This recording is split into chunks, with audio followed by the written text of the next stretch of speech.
Welcome to the Software People Stories. I'm Shiv. I'm Chitra. And I'm Gayatri. We bring you interesting, untold stories of people Associated with the creation Or consumption of software-based solutions. You'll hear stories of what worked, and sometimes what didn't, you will also hear very personal experiences. and insights that would trigger your thoughts And inspire you to do even greater things.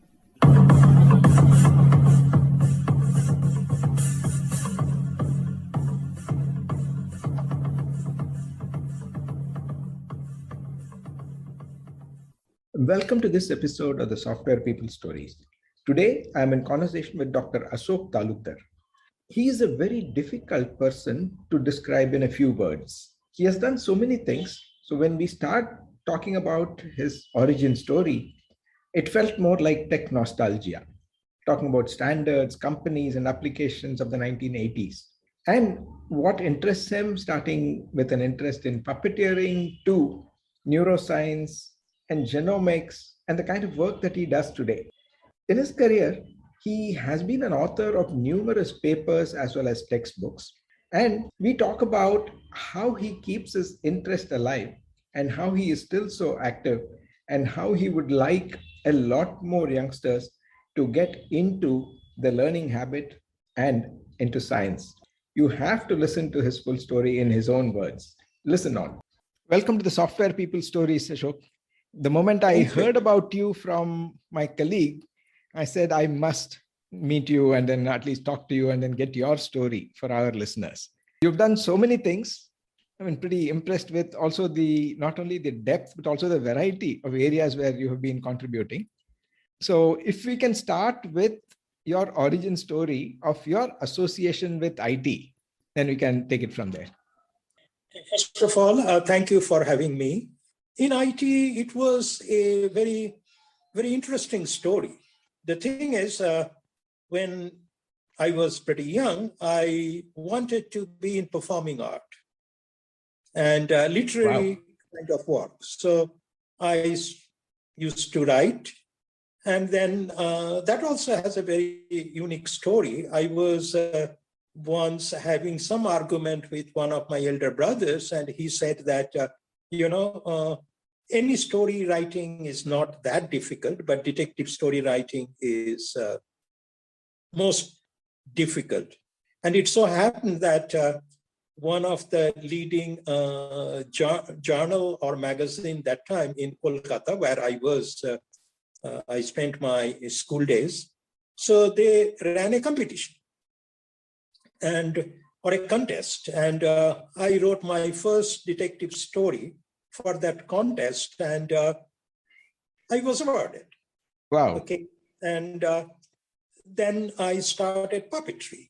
And I used glove, rod, and then I finally settled on shadow puppetry, which within few years, I became one of the leading puppet theater in Kolkata. Wow. But things so happen that, there is not much of financial gain when you are in this kind of domain. So looking for somebody, few hundred rupees to help us on buying something. But things so happen that by the time I finished my BSc and MSc, and I always wanted to be in teaching. The reason is that what motivated me to be in teaching is that if you are a teacher, it doesn't matter whether it is in school, college, or university, you have a couple of vacations. And what I thought, I'll be using that vacation to pursue my other type of interest, like, as I said, that performing art and things like that. But it so happened that after my MSc, my results were not very good, and I did not get good grades to get an admission to a PhD course anywhere. So then I thought, okay, I must do something. And that is the time when I used programming as my way of living, So it was 1976 when I finished my master's, and then I went for PhD studies in Jadavpur University. And then I started doing programming and as a research scholar. And then what happened from there, I first started using Burroughs 6800. Yeah, that's what I was going to ask. At that time, Jadavpur University was known to have a Burroughs machine. I also started my career on Burroughs. So Burroughs 6800 and started with Fortran for my PhD studies. Okay. And that time, as I said, my grades were not very good. I did not get a scholarship, but I somehow managed and started doing it. And you can say that was the inception of my journey in IT. That time IT was not there. I would say that in 1976, I wrote my first Fortran 4 program. And Burroughs came a little later. First, I started using it at Calcutta University. And if I remember it right, it was IBM 1130. Okay. And then in Jadavpur University, the Burroughs 6800 came sometime at the fag end of the year, which took few months to be installed. And once I went to Madras IIT to use IBM 370. Once Burroughs was installed, I started using it as a research fellow for some other professors. And you can call it a kind of programming job. I learned from the book of Professor Rajaraman, Fortran. Yes, I remember. And started from there. So I was there for a few years, and then I registered for PhD studies. But in my journey, there are lots of ups and downs. So things didn't work out well. I left that and joined NIC in Kolkata, National Informatics Centre, which had Hewlett-Packard, I think it is 3000, okay, which also Fortran 4. But anyway, and then in 1982, I joined ICL India or ICIM. And that time, as you know, in India, mini computers started coming in. And ICL, they got System 25 rebranded as ICIM 101. And the first ICIM 101 was ordered by Coles Crane in Kolkata. They wanted OLTP. And in System 25 or ICIM 101, it was called IAS, Interactive Application Services. Okay. And there were many challenges due to voltage fluctuations and power. You know, in those days, UPS was not that popular. But ICIM 101 became quite popular because within the machine, there was a stabilizer, and they call it battery backup. So if the power goes down, the battery in the computer just keeps the memory alive. No disk, nothing will work, but it will ensure that the memory is not dead. Okay. Memory is alive. So ICIM 101 became pretty popular. I'm talking about the 1980s. And then so happened that some of the government organizations like LIC and Reserve Bank or the Nationalized Bank, they decided for digitization. So there was a move to digitize all their applications. And then a little later, Wipro came in, and then HCL also came into the market with small computers. PC was not there in those days. So this ICIM 101, because of its strength on battery backup, we were able to enter into LIC as a POC, and they gave us some application. But the problem was in ICIM 101, there was no software for data entry. As when you go for, digitization, the first major work is that to convert all your paper data into the machine. So the few years is only the data entry, nothing else. And in ICIM 101, we did not have any data entry software. So my first product, which I wrote in 1983 or 84, I don't remember exactly, is called ODE, Online Data Entry. And that was super hit. Super hit because LIC decided finally to give the order to us, okay, even though they were a competition, but this software. And after that, RBI came up with the idea of digitizing all the nationalized bank and other banks. Private banks, they have their liberty to choose any machine they want. So our 101 went to Greenless Bank, and another ICL, that is ME29, went into Hong Kong Bank, Bombay, Hong Kong Bank of Middle East. That is another story which I don't want to go into right now. But that time, RBI said that we will be using COBOL as the programming language for all the banks. Okay. So what to do? In ICIM 101, it was only assembler. And IAS and all those things, you had to write the code in assembly. I'm talking about 82, 83. So COBOL was there, but it did not meet the spec which RBI wanted. So, and by that time, due to LIC and few other projects, I was earmarked as the person who starts when everybody stops. And that was good and bad. Good in the sense is that I started learning many things, but bad is that I had few successes, and rest of my life started from there to retain that reputation, that when everybody stops, Ashok starts. And that is bad about me, and that is why even in this age, okay, I do something different, new, and you asked me a question, this variety, that variety started practically. Inception was there in ICIM in early days, when people used to believe that if there is any problem, give it to Ashok, he will fix it. And so the journey was good. In ICIM, I did quite a few things. I mean, first time, after some time in 1985, 86, ICIM decided to enter into the networking market. And, PNT, which were in those days was DOT, they decided to go for 197 online directory inquiry. And for that, there was no network in India those days. So we got X25, X3, and X18, and some of those standards. So I wrote software on a mainframe, which is 2966, to do reverse emulation, because in India at that time, foreign currency crisis was at its peak.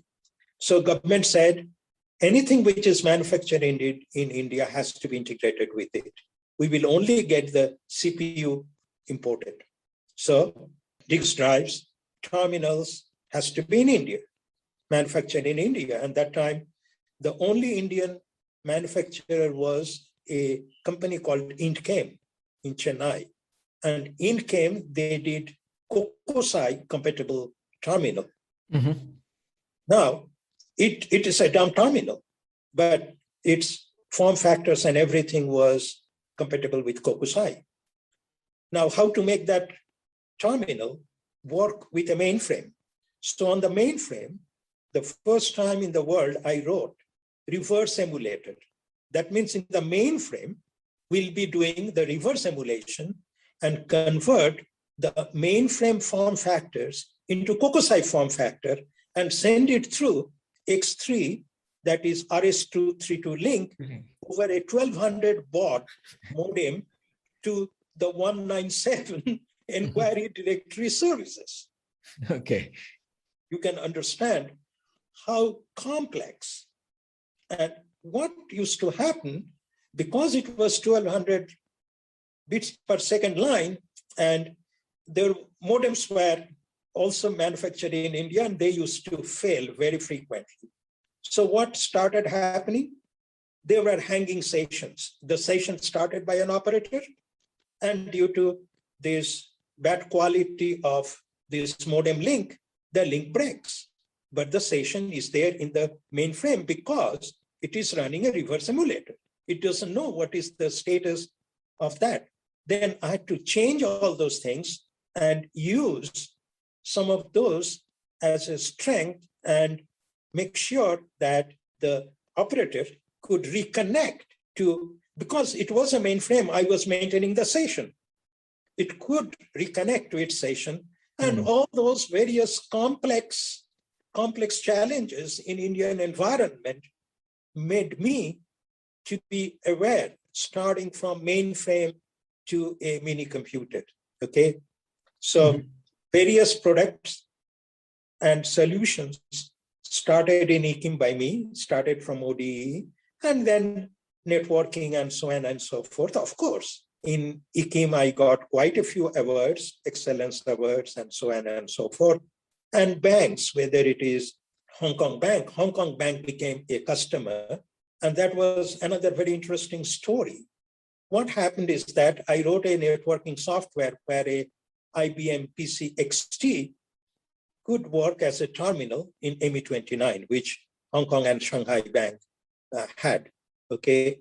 Now, without my knowledge, what the sales guy did, he said, okay, so you have a bank at Bank of Middle East in Dubai, and there are a lot of Indians. So to get a niche over your competition, you can offer this terminal to your Dubai branch so that Indians, they can directly interact with their bank account in Bombay. So everybody was excited. They said, wow. So they ordered the machine and they installed the machine in Dubai, but it doesn't work. And then as a promotional thing, they invited their chairman, and all the chairmen, they were supposed to inaugurate it 3 or 4 days down the line, and it doesn't work. Problem came to me, and honestly speaking, I didn't understand why it is not working. It is working in Bombay in the same room, but it doesn't work from Dubai. It was a very interesting problem. The interesting problem was that you also worked in mainframe. You know that in Burroughs, they were having Candy. So Candy is the online terminal. And they were all working in synchronized protocol where there are polling and many other things, and it has a timeout. So the Hong Kong Bank connected their Dubai terminal to the Bombay through satellite communication. So the signal goes from Dubai to the satellite to the central hub, which is in Hong Kong. Then it goes to satellite once again, and then coming to Bombay. And those are all geostatic satellites. They take about 200 milliseconds on one particular direction. So it was taking more than half a second to reach from Dubai to Bombay. And by that time, the protocol was timing out. So link broke. So we could not. And then what I did, I developed, because the original software was developed by me, I used the synchronized protocol or synchronous protocol between the Hong Kong Bank machine in Bombay and in the same room, another PC. And this PC to that PC XT, we kept the buffer of the terminal. And asynchronously, I was synchronizing it. Okay. So whenever they do an inquiry in Dubai, it is immediately, there was a mirroring of the memory between the Bombay and the Dubai. And I'm talking about in 1983, 84. Those days, nothing was there. Today, you ask any kid, they will give you a lecture of hours on those subjects. But those days, nothing was there. So the Dubai PC and Bombay PC, I was mirroring the memory, okay? Like you do today, you know, in many of those. And then from the Bombay, taking that memory and then using synchronous protocol to communicate with the mainframe. And the mainframe responds back, once again, memory mirroring. So it worked. And thank God, when the chairman of different company came to inaugurate, they saw it is working. And of course, Hong Kong Bank was so happy that they ordered quite a few machines. Okay, wonderful. Okay, so very nice story. These are the kind of things. And then when I went to US, ICIM thought that they will start a US division. So it was ICIM International. So I went there, and it was one of the best moments in my life as I did many things which were even more challenging. And the greatest thing which I'm proud of, the first 64-bit database was done by me. Oh. The first 64-bit database in the world was done by me. Why? That time I'm talking about in 1991, 92, when I went to US to start ICIM International. Okay. So that time we got an opportunity with digital, and digital had this DEC Alpha, which was the first 64-bit database, first 64-bit computer in the world. But the point is that the hardware was unique, undoubtedly. It was the first, but it did not have, other than the compiler, any other software. And unless you have the database, the machine will not sell in the marketplace. So DEC was looking for people who understand 64-bit computers and also who understand internal of databases. So we were knocking the door for business, and it so happened we landed in digital. And we told them, why don't you give that opportunity to us? They said, excuse me, you are few Indians. India doesn't make any computers. What do you know about compilers or database internals or 64-bit? I said, I don't know anything. And said, please, the door is open. Please leave. I said, okay, let's have a deal. You give me a computer and give me 4 weeks' time. If I can make it work, you sign a deal with me. And if I fail, you don't have any commitment, as I'm not asking any money from you, either at advance or signature of any contract. They said, okay, we don't mind. As for last 6-7 months, we are looking for people who know 64-bit computers or architecture and also know database internal. So if you are not asking any money, we are fine. I said, okay, you will be surprised. Digital arranged an office for me in Menlo Park in Informatics office. And Informatics was the first to come up with the multi-threaded programming. They call it DSA, Distributed System Architecture. Okay. And for 64-bit database, I wrote the first assembly program for Informatics on that DEC Alpha, so that the Informatics database works on that and can work in a multi-threaded fashion. Okay. So, and it was practically also the first multi-threaded, multi-server application of the database. And after 4 weeks, it worked. And then, as our original understanding, they paid me from day one when I entered that office. Oh, very nice.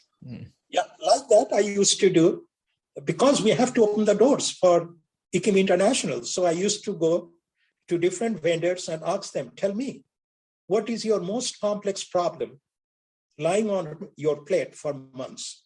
And by doing that, I opened 4 or 5 new accounts.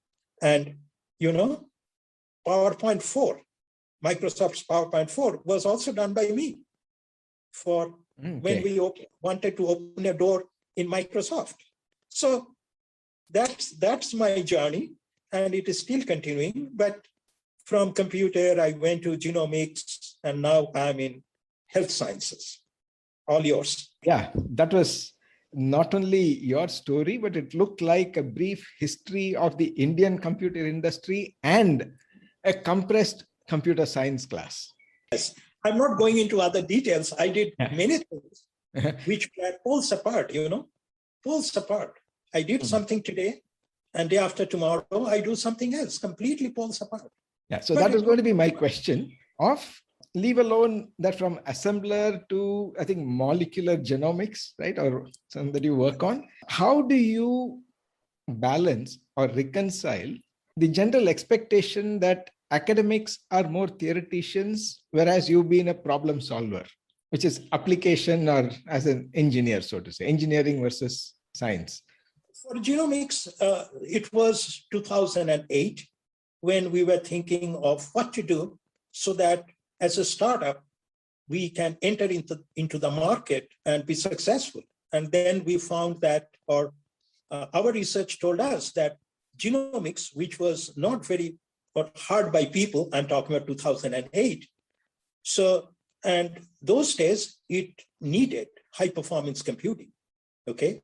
And we found that, okay, people are talking about genomics, and we were the first company, and the name of the company is Interpretomics, the first genomics big data company in India. And we started that, and it went very well. And then I had a passion for teaching because I did so many good things or so many challenging things.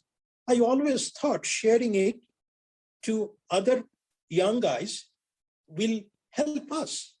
And that was the motivation which made me to look at academics. So I was adjunct faculty in quite a few leading universities, and I authored few books on that. You know, in 2000, I started mobile computing company called Cellnex. And after I left Cellnex, all my innovations went into the book called Mobile Computing, Architecture and Solutions. And that became a textbook, and what Mike McGraw-Hill used to call it syllabus making book, because it was the first in the series. People used to take the table of content and make the syllabus of MTech. Now it is all those are at undergraduate level, but those days it was MTech syllabus. And then I wrote another book on architecting secure software system. Software has always been considered as non-functional requirement. I said, no, security is a functional requirement. But if you see all literature, they say that security is a non-functional requirement. Right. So when you develop your system, you don't care about security. It is an afterthought. And that is why there are so many security holes in all the applications. All applications, even today. So I said, no, that is wrong. So security is a functional requirement. And I wrote my book on security, Architecting Secure Software System. And there was a guy who talked about misuse. You know, you heard about use case. So he introduced the concept of misuse case. As security is a case of misuse. And I explained that how to integrate. There are tons of literature which says that how to integrate or convert a use case into a system design. So first time in the world, in my book, I said, how can you convert a misuse case for security into a functional requirement? That was that book all about. So it was interesting journey. And now I'm working on AI, machine learning, deep learning. And my luck always favors me. And NIT Surat, what I taught in 2007, came back to me saying that, well, can you please join us? I said, okay. So 2 weeks ago, I started teaching the final year undergraduate student, machine learning and deep learning. So, I mean, but one thing, let me tell you, is that because I have worked in so many areas, and even today I'm hands-on, I write my own code, no matter whether it is R, Python, C, C++, or sometimes even JavaScript or Node.js, I write my own programs to do the POC. Once it works, then I give it to somebody to enhance it or change it under my direction.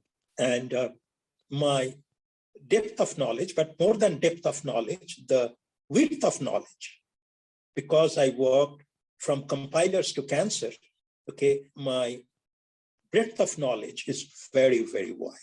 That helps me to solve a problem and relate the problem with somebody or something which I have seen earlier. So always I have a solution for any problem. And that happened over the last 40 years of working in very technology domains and technology problems. That's actually very relevant in today's case, where everybody says there are these huge social problems.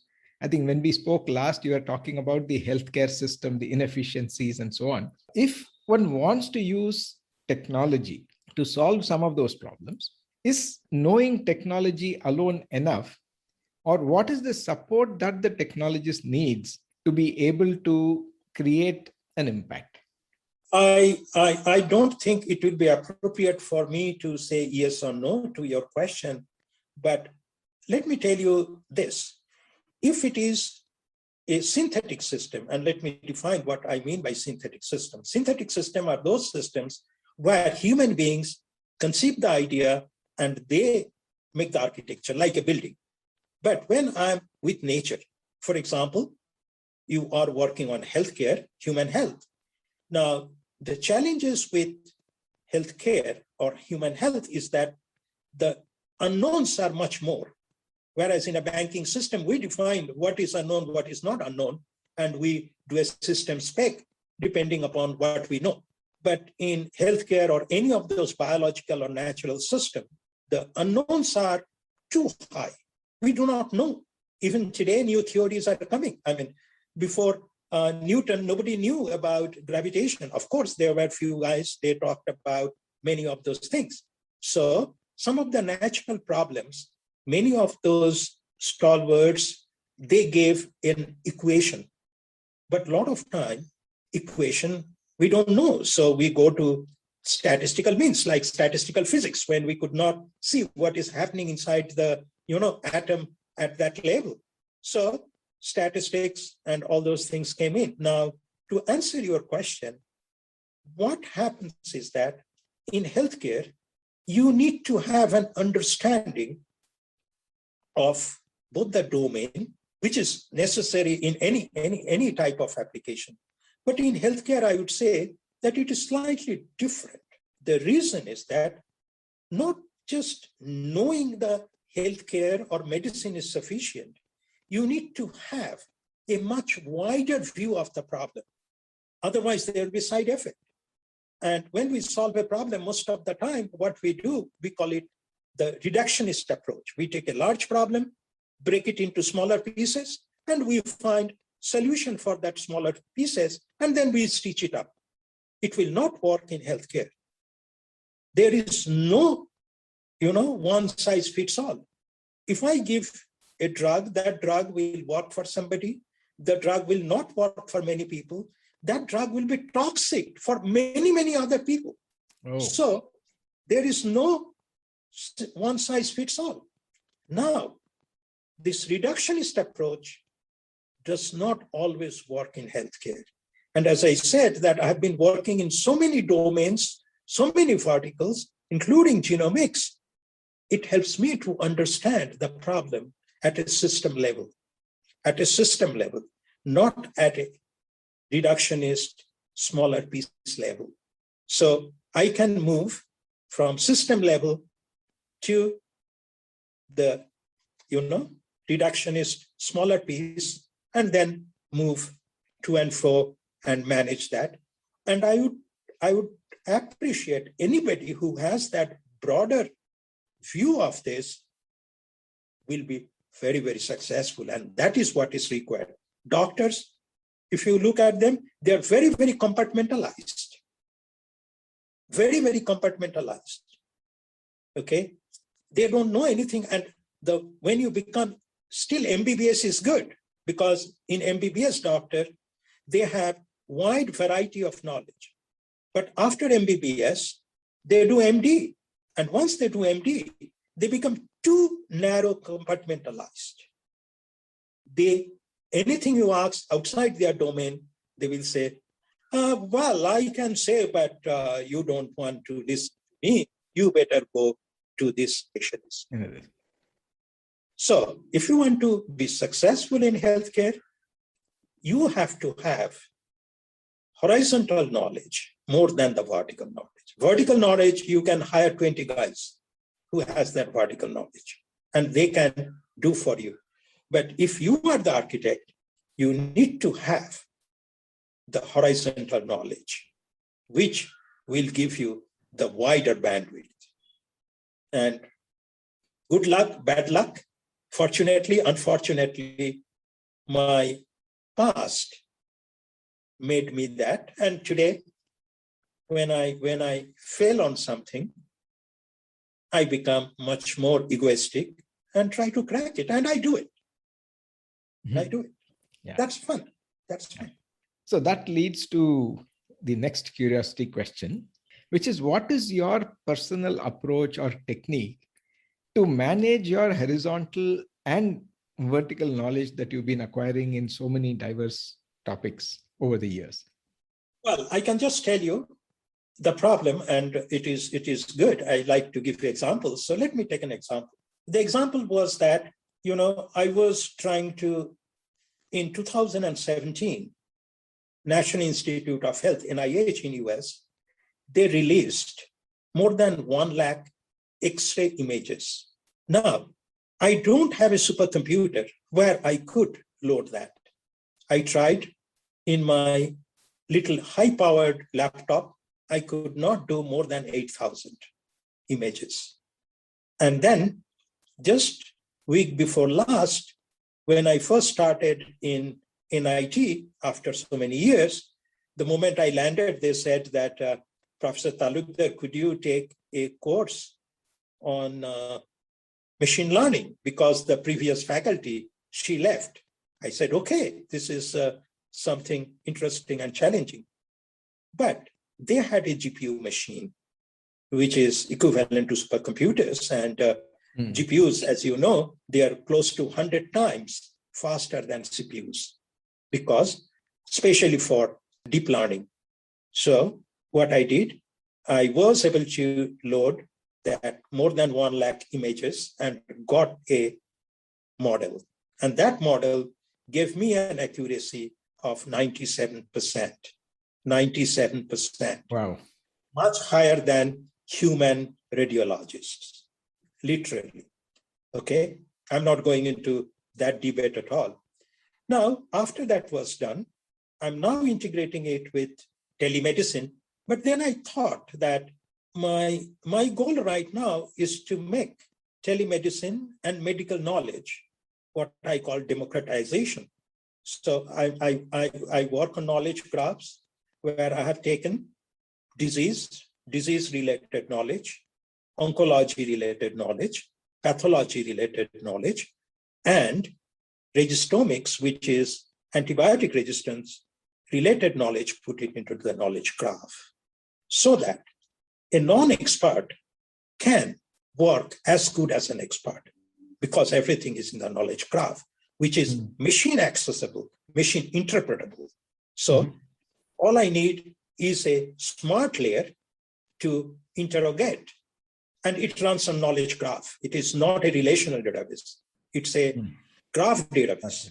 Yeah. Knowledge graph directly mapped into Neo4j graph database. So then I thought, okay, I got the X-ray 97% accuracy. Can I now do a heat map to say precisely where in the X-ray there is an anomaly, which human eyes cannot see a lot of time. But the pixels, they tell you the story, they have the information, but you as a human being miss a lot of time. And if you are not that experienced radiology, you will definitely miss it. In Massachusetts General Hospital, once there was a survey, and in that survey, they found out that they re-examined the same X-rays, which were examined earlier. And when it was re-examined by somebody else, they found that 30% of the cases, they disagreed.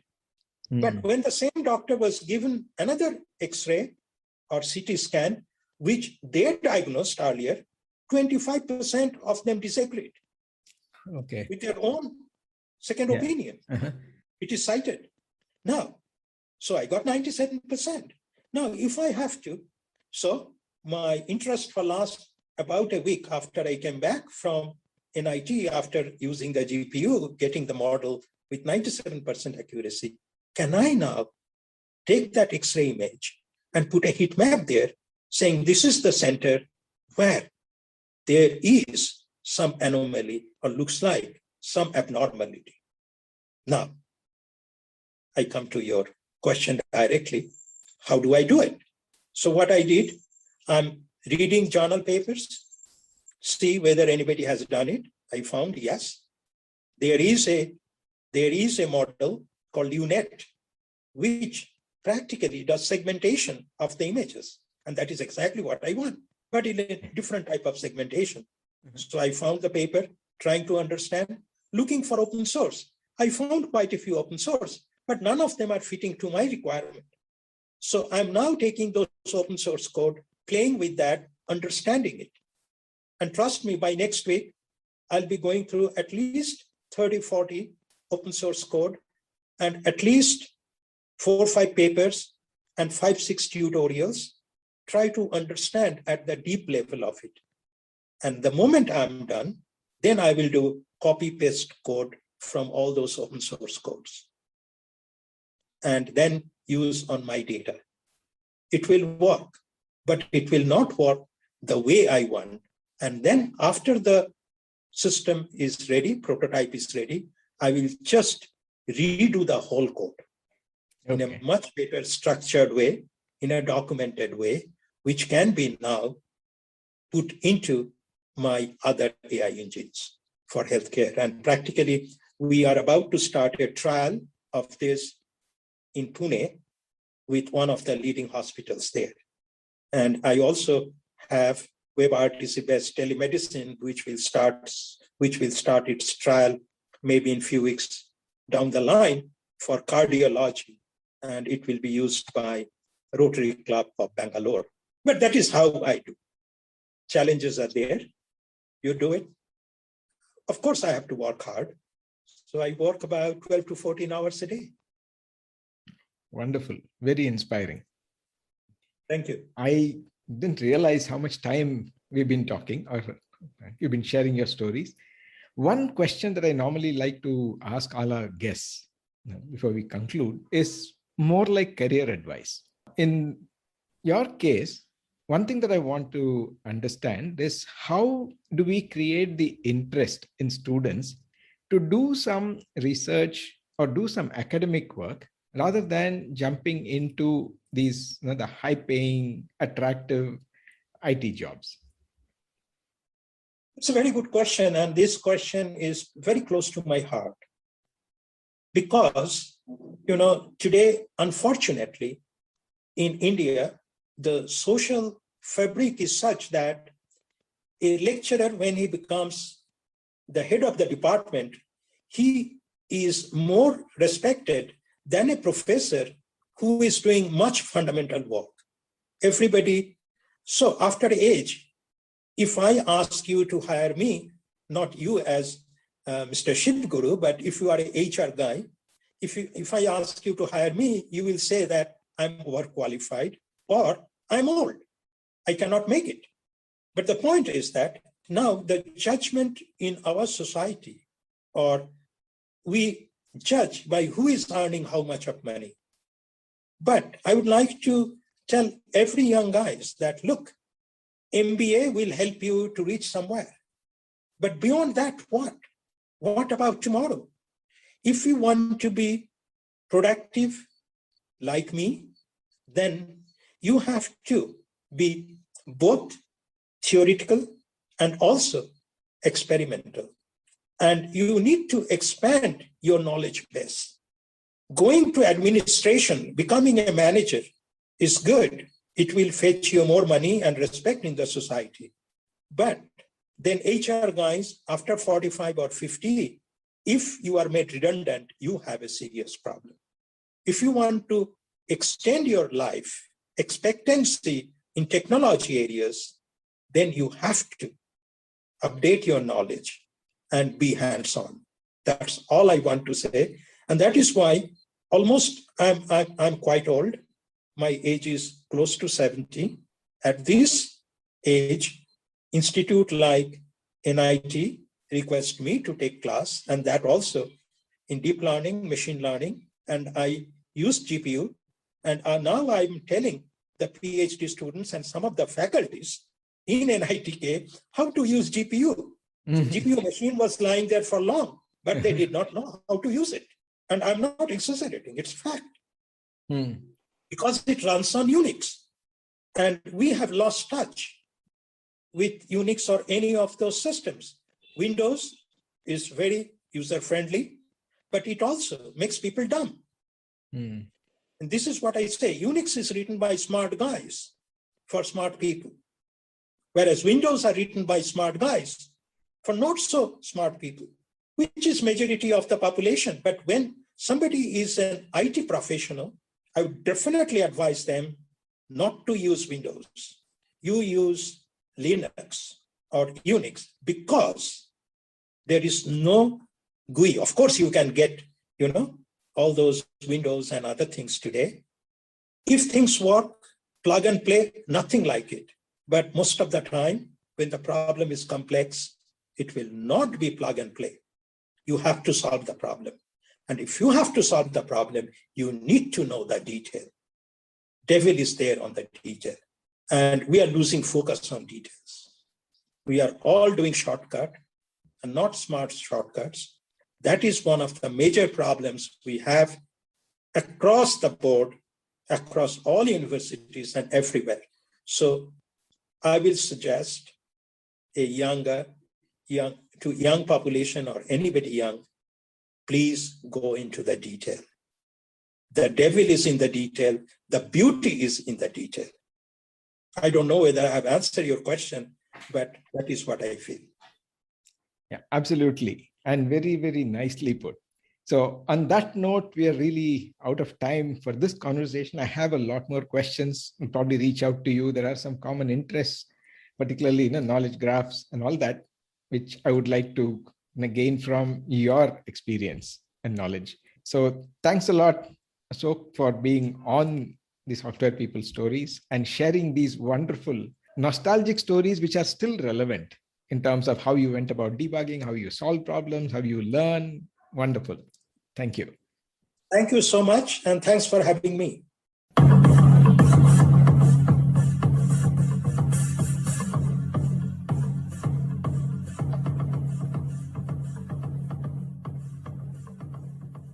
We thank Siddharth for the music and Anita for promoting the Software People Stories. If you like this episode, Please subscribe on your favorite podcast client. And spread the word in your network. if you'd like to share your story, Contact us at podcasts@pm-powerconsulting.com.